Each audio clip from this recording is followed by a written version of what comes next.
this video I show how to make a knife for Kabab Barg, which is a Persian-style barbecued lamb. The blade is going to be about 12 inches long and 2 inches wide. The knife needs to be very sharp for cutting fine slices of meat. I will forge the blade from antique wrought iron for the back and a high carbon steel for the cutting edge.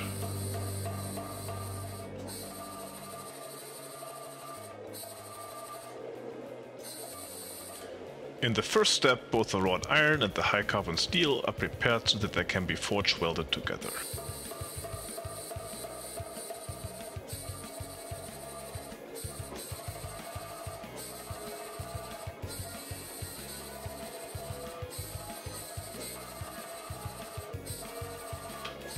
I am aiming for bars that are about 3/8 of an inch thick and a little bit less than an inch wide.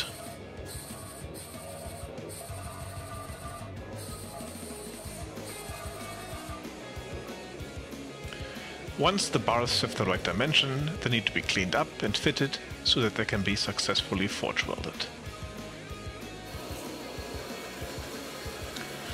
While it clearly would have been much simpler to start out with stock that was already the right size, I only had big bars of wrought iron and W1 lying around.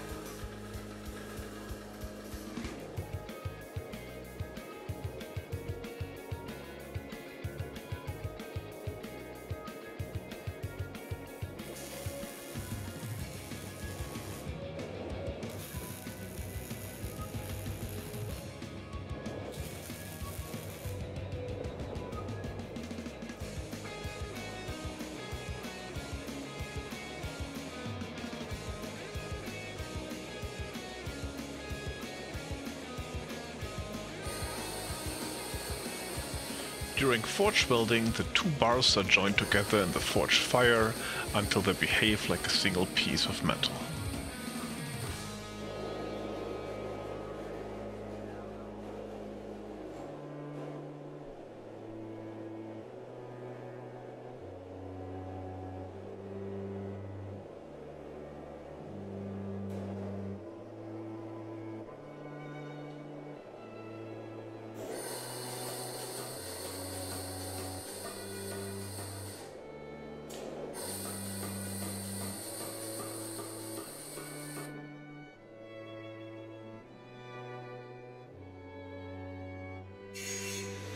After the pieces have been forge welded together, the tip of the knife is created by a reverse cut that will be forged over.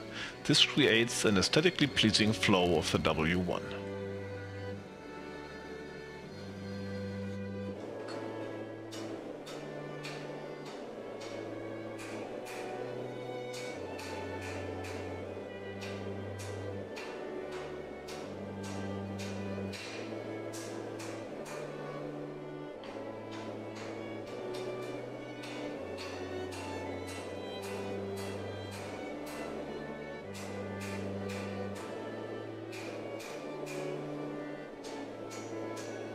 After the knife tip has thus been created, I establish a distal taper that reduces the width of the blade as it gets closer to the tip.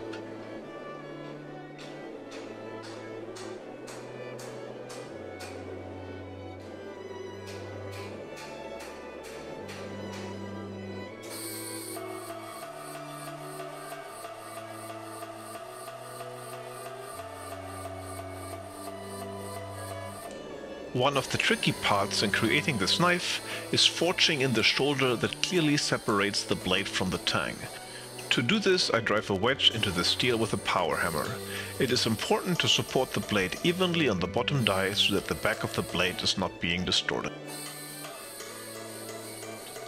Afterwards, I draw out the bevels using a helper on the power hammer and also by hand.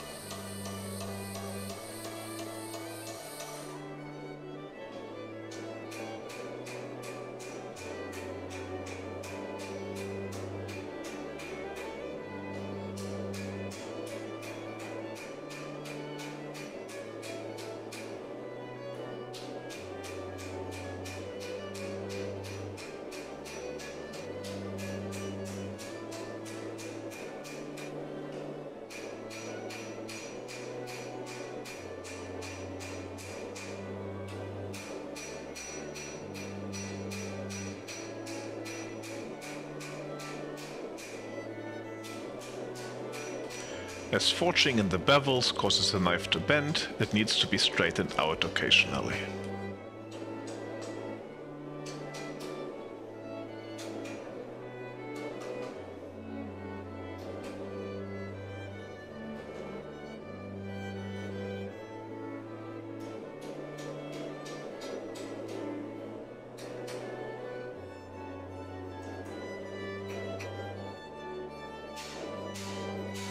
Another shoulder needs to be forged in to create the tang.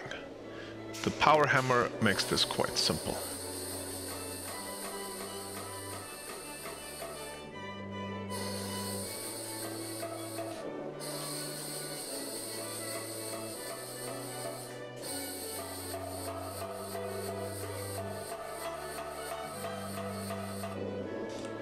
At this point, the knife is being completely forged.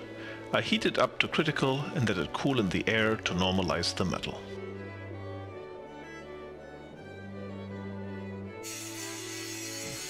The remaining steps are quite time-consuming. The scale needs to be cleaned off the blade, and then the final geometry is established by spending many hours with the belt grinder as well as by draw filing.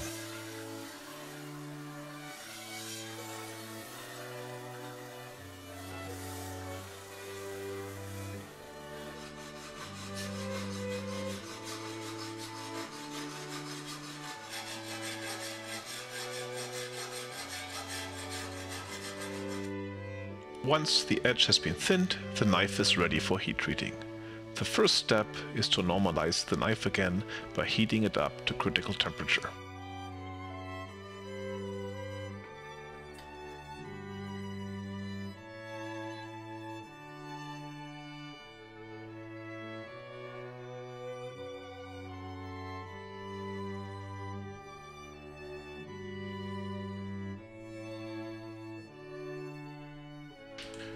Once it has reached its critical temperature, it is slowly cooled down in the air.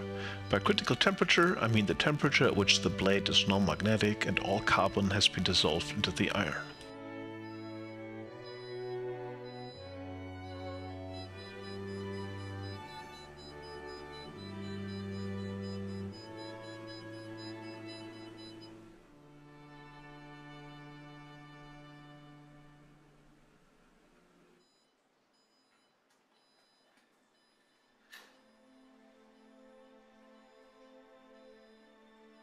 The next step in the heat treating regime is to quench the blade when it is at critical temperature to rapidly cool it down. This causes martensite to form, which creates the hard cutting edge.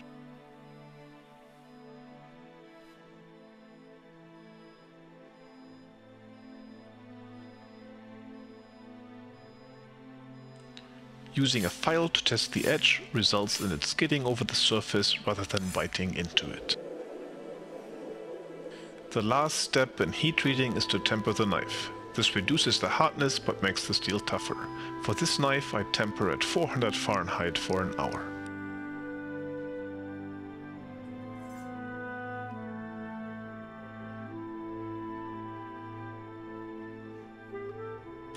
To fit the bolster, I use a file guide to create a small transition which helps with achieving a tight fit. As the back of the knife is wrought iron, a file cuts it without much trouble. However, to file the W1, I need to more aggressively temper the steel.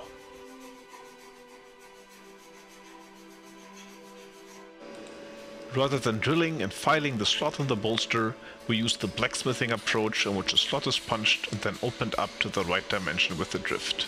This is much easier as a two-person operation.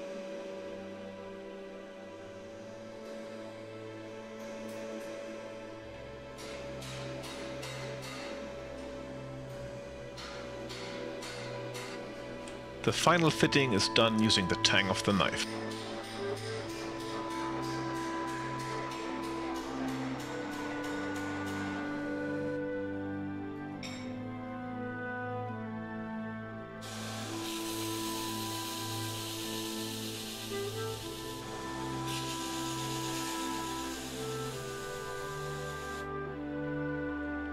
I use a stencil to scribe an oval shape onto the bolster, which I then use as a guide when grinding.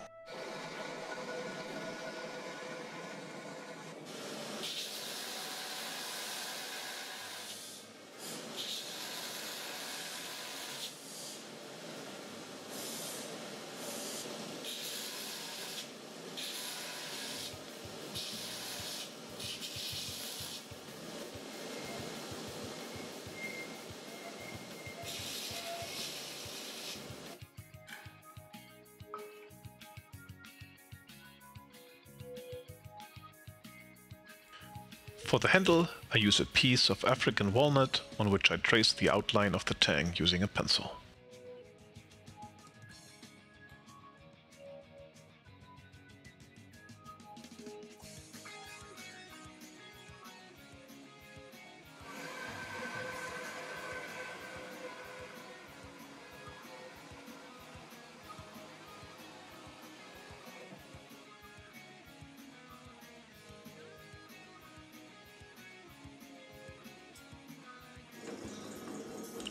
Holes are drilled using a drill press and the long drill bit in a handheld drill.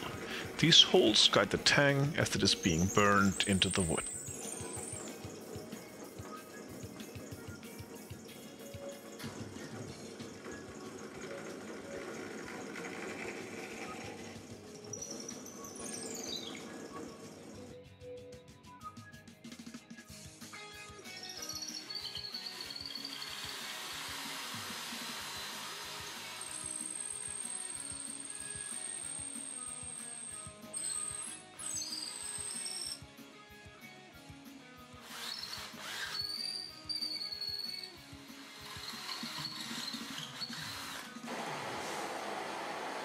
Burning the tang into the wood requires many repeated cycles of heating up and burning it in. It is not quite as simple as it appears on the video here.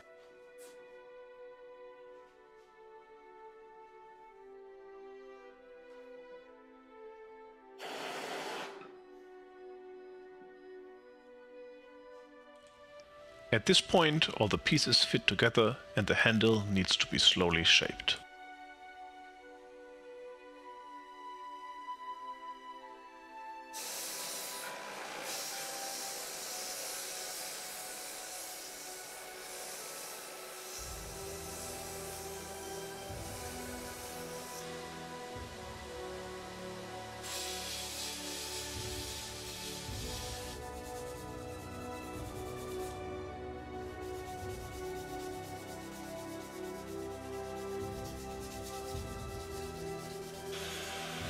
Now is also a good time to start making the knife sharp by thinning out the edge. All vertical grinder marks are removed by sanding the opposite direction by hand.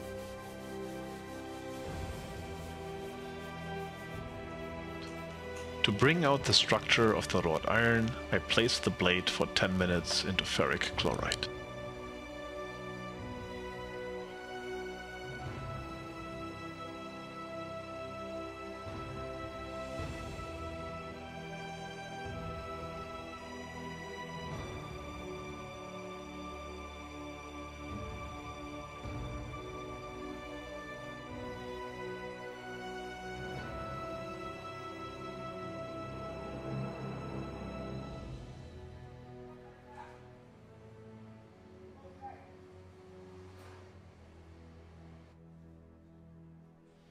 The final step in assembling the knife is to glue everything together using a fast-setting epoxy.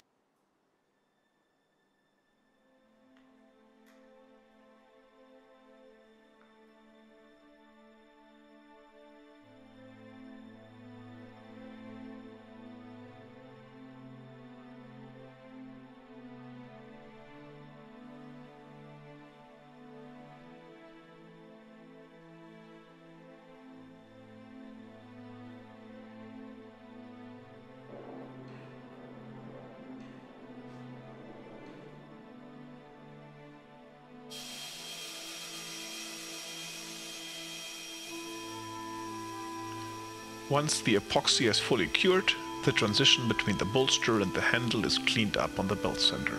Great care needs to be taken not to cut with the belts into the blade.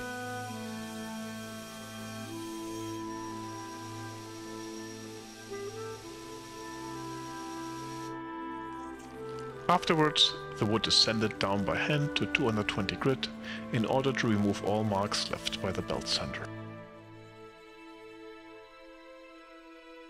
To seal the wood, I use true oil, which is a mixture of linseed and tung oil. For this knife, I applied 5 coats, which are cleaned up with fine steel wool once the oil has dried.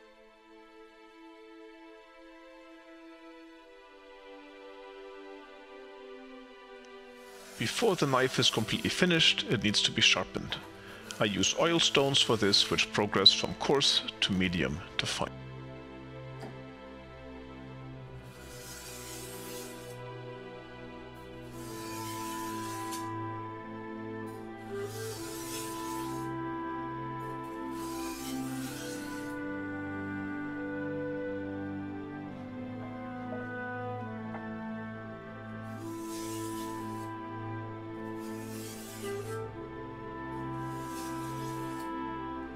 And here is the finished product, a big knife for cutting thin slices of meat.